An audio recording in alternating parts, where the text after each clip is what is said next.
जन गाड़ी ड्राइवर कांडे करबे का नहीं नहीं ड्राइवर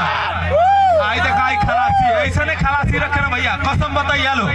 खलासी करे नहीं रहे और मैं गुटका खैले रही हां एक जगह इधर हमन के संगे घटना हो गइल भैया इधर घटना हो गइल इधर हां बसिया में जो गाजीपुर से मऊ जाले बसिया बड़े बेटा ओमे घटना हो गई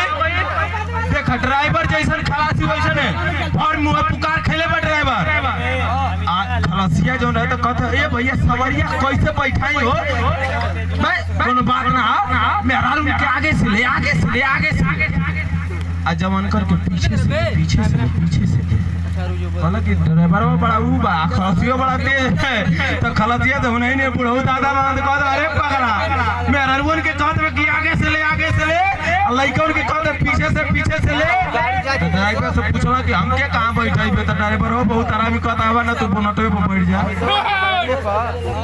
ऐसे ही बात होले घटना भय लगी ना कबो बोनट पे बैठौले बाकी ना अरे ज्यादा सवारी होले तो अब हाँ बस